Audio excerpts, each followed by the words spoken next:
time to shift gears. This is the Man Shift Guide.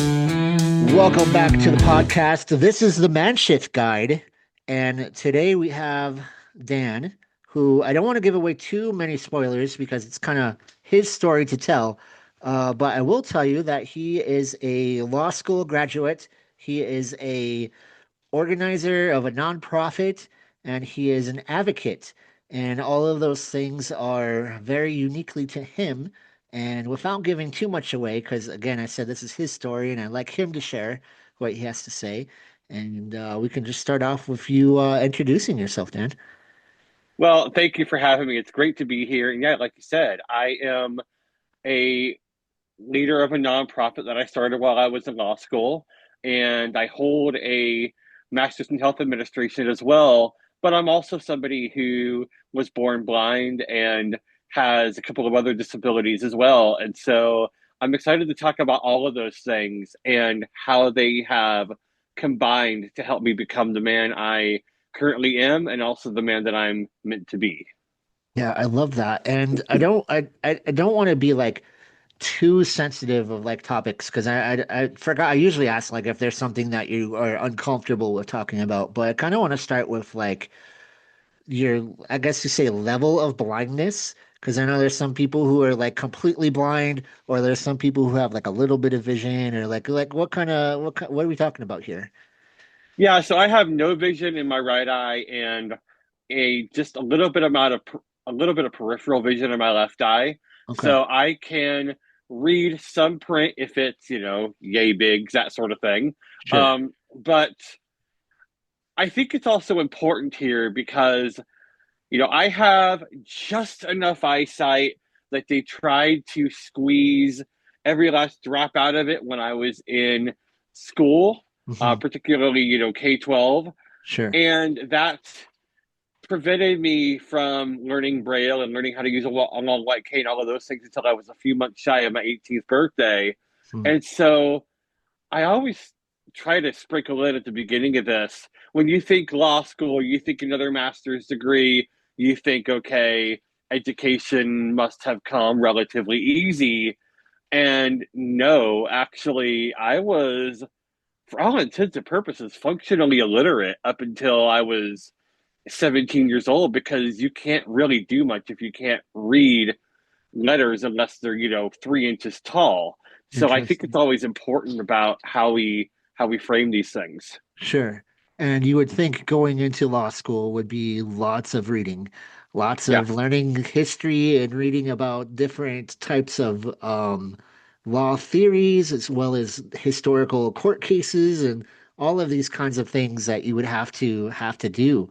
And yeah, so that's interesting that you would say that you were pretty much like illiterate. So like how was that for you? Like how did that work?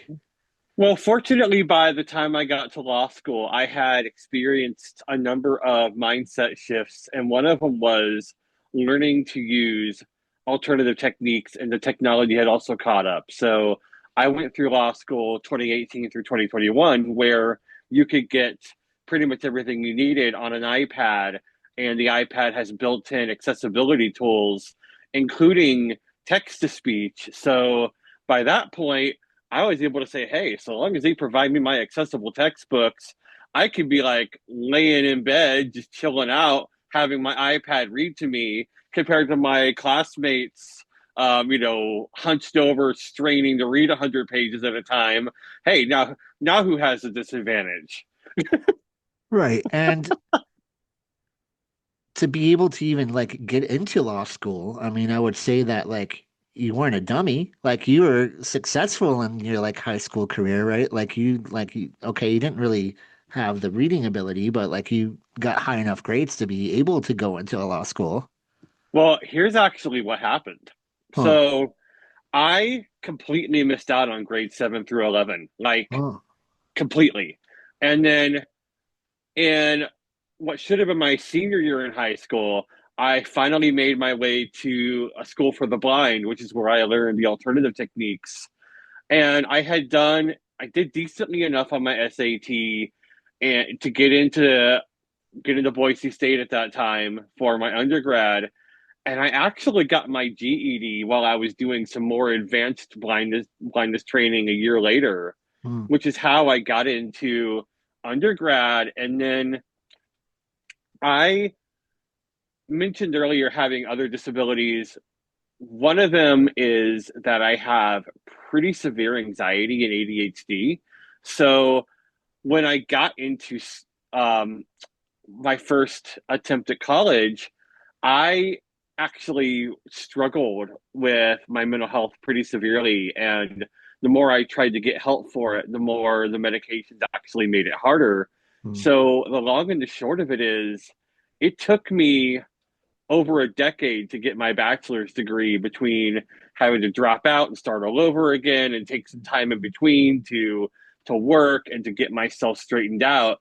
So by the time law school entered the equation in 2017, I had a couple of mentors who came to me within a couple of days of each other who had never spoken to one another, and they said, "Look, yeah, it's great you got your bachelor's degree. Yeah, I know you're looking at other things, but you're smart, you're articulate, you're a great advocate. Why wouldn't you go to law school?" And I said, because I'm broke and because of access issues and chronic pain and all these other things. And in the back of my mind, actually, there was that fear of, am I smart enough? Can I make that leap? And, fortunately, I was able to go from having that inner battle to starting law school a year later. But I think that's why I love having conversations like this, because it was anything but inevitable. So I'm just kind of like almost in awe to the point of like, it sounds like the whole education for you was really an uphill battle. And you did talk about having like these two mentors, but like, what was it, the drive to want you to like keep doing this? Because you very well could have been like, education system failed me, so I'm just gonna be like, whatever. I don't want to try. But like, what was it that made you want to keep going? I think a couple of things. One of them was that I knew that I had already by that point defied the odds a little bit, and I Mm, wanted to pay pay it forward. And another thing was that a couple years before I made the law school choice, I had been formally diagnosed with something called Ehlers-Danlos syndrome, which is a hereditary connective tissue disease. And it is not something that dramatically impacts your lifespan per se, but it is something that is degenerative in nature. So it comes with a lot of arthritis and other joint issues, bone issues, ligament issues, etc., along with some other systems of the body that are impacted. And as I was researching how to adapt to this life, of course, being in my early 30s at that point, I said, okay, clearly there's no one career pathway that is going to ensure success over another. But I am seeing already these trends that tell me if I'm going to stay in the workforce, if I'm going to have a meaningful life, then I need to find a calling that is so powerful that it gets me out of bed on even my worst pain days, mm. and where I can focus on the good I'm able to do, instead of how bad I might feel that particular day. And that was part of what led me into exploring law school and then going into the nonprofit world after that. That's awesome. And that seems as as a listener, will maybe hopefully notice if this is your first time, um, or if you've listened before. We talked about finding that purpose, and that is kind of an ongoing theme with all of the interviews that we've had thus far. Is like really having that foundation of that purpose that really drives you.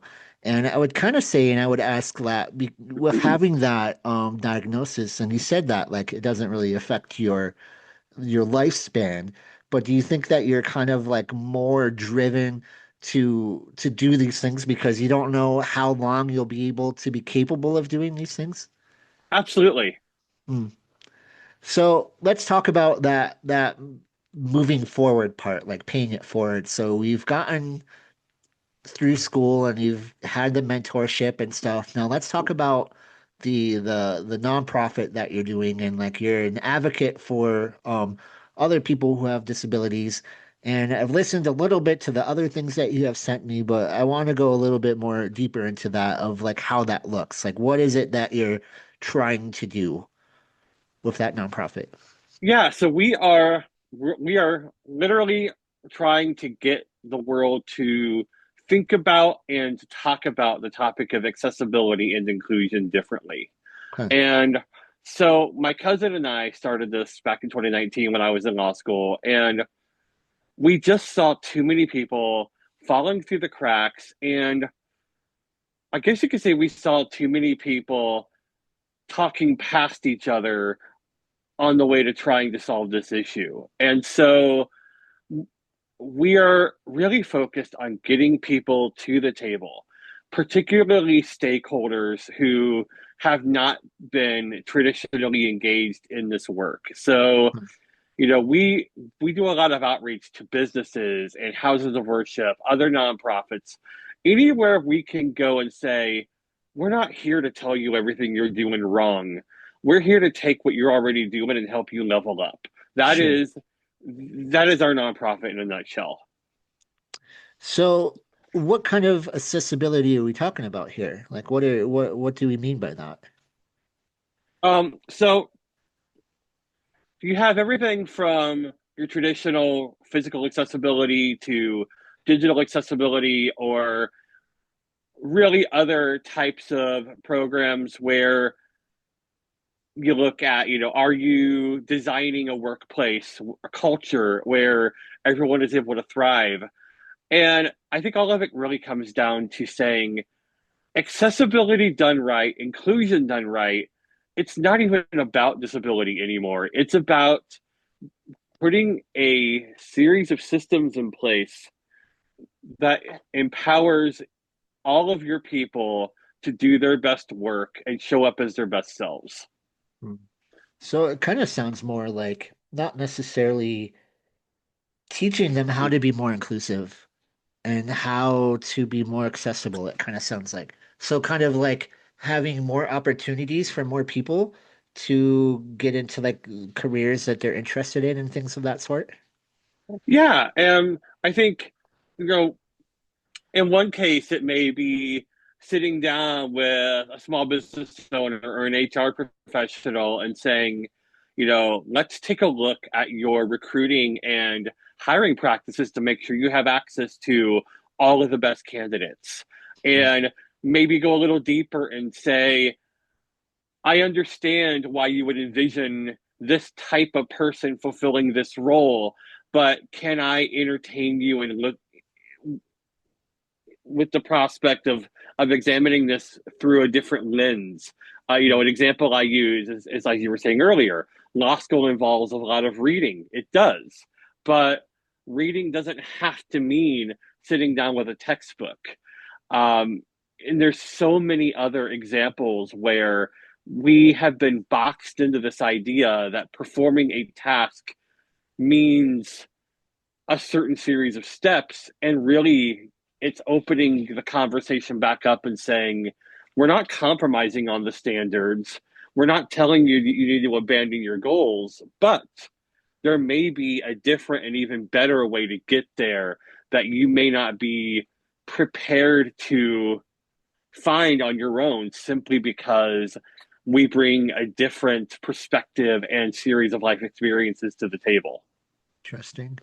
So you being located in Texas, how do you reach out to these people, like these business owners, or do they come to you? Like, how does that work?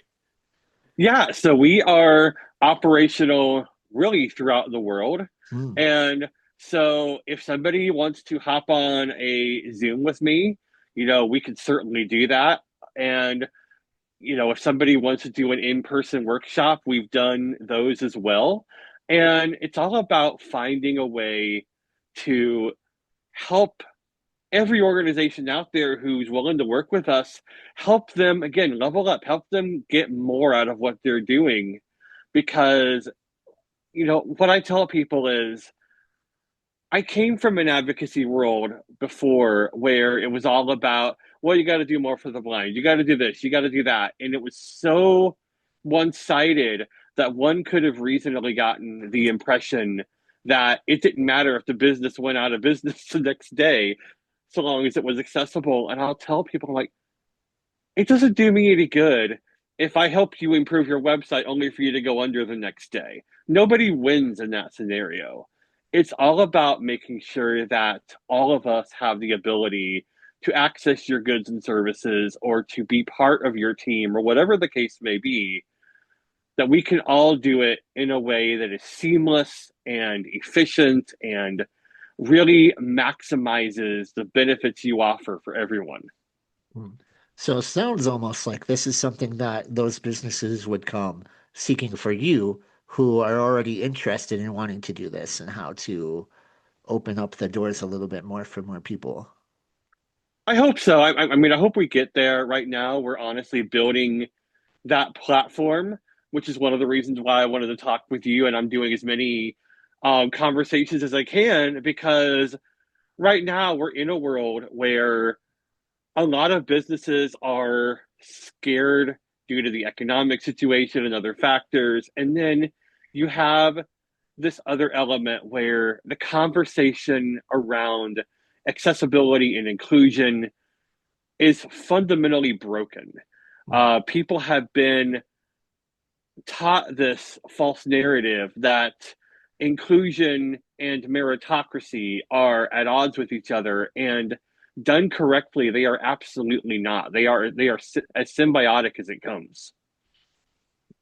And I would say, I don't know much about like the statistics or things, but as like our medical field advances, would you say that there is now a higher number of people who are now being diagnosed with things that might lead to like having some more accessibility that would be offered to them?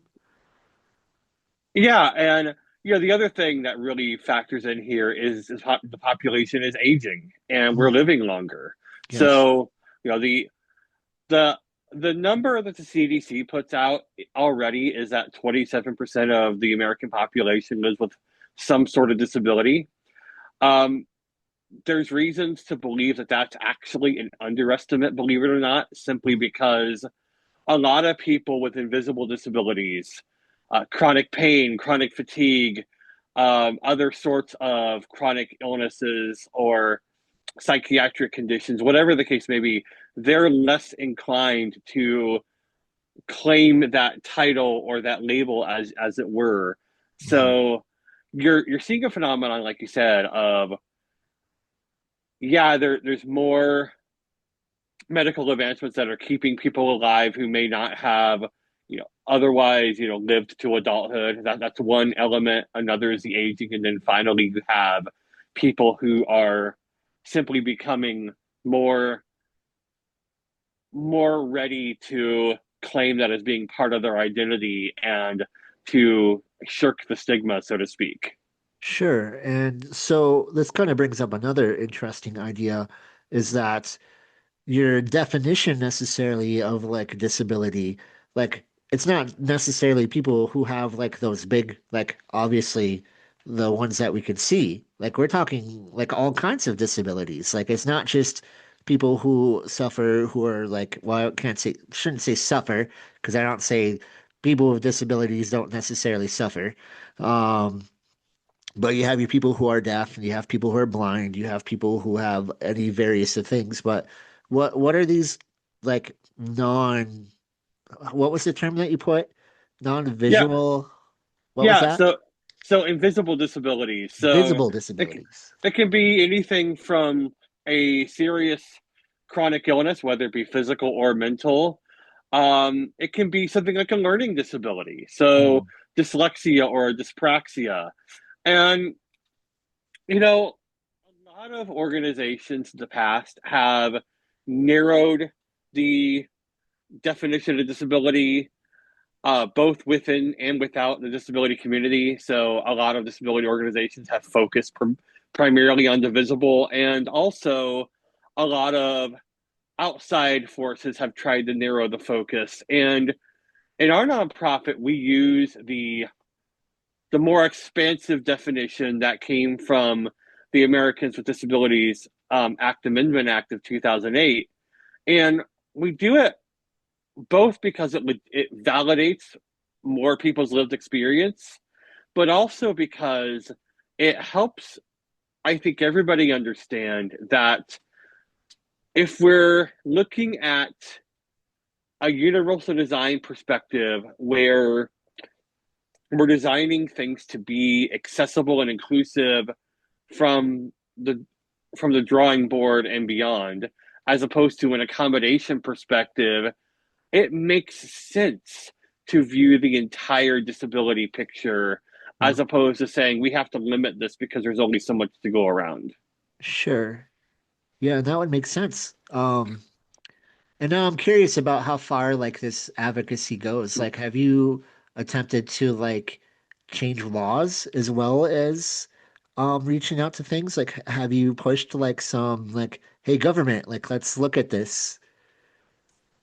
We're a little involved in that, and I have been more involved in that prior to starting my own organization. I was part of some legislative efforts, and I'm not opposed to that by any means. I think, though, what I would say is if we can get people convinced, your average person on the street convinced that this is important to them, and we do that one person after another, then we can have the laws reflect the will of the population Mm. as opposed to trying to get a law through and hoping that the law convinces people, which nobody's ever convinced of something by a law. Right. It's true. And I could say, I could honestly, like, that's why I asked, because, like, even if you did, like, I would have no idea that this Yeah. law even exists, because, like, that's not in my sphere. That's not something that I look for. So, I really do like that approach. Like, that makes a lot of sense that you would want to kind of have that grassroots, like, touch the people's hearts, and then they'll go out and do, and then hopefully that the message will spread. Um, yeah, that's really awesome. Thank you. And sometimes that means you're having some really difficult conversations too. Sure. If you're talking with somebody who has a business, or let's say that they're a medical professional and they've been taught some things about what it means to have a disability, it can get rough that first few minutes. Mhm. And it takes that ability to say, wait a minute, if you're willing to sit down and have this conversation with me, I'm assuming goodwill. I'm assuming your heart's in the right place, even if the water's a little choppy at first. So there's grace to spare, and there's, the ability to unpack, okay, why why do you believe that accessibility is an expense that you can't handle right now?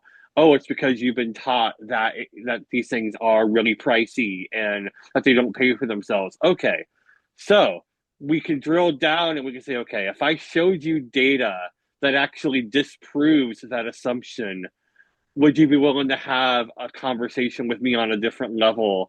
And would you be willing to work with me to find win-win solutions that benefit your organization and bring people like me in without compromising what you're already doing? How much advocacy would you say that you would do for the education system? That being my day job is working through education and coming from a place where you feel like, they kind of overlooked you at the time, and things have changed since you've been going through like the elementary, K through 12 system.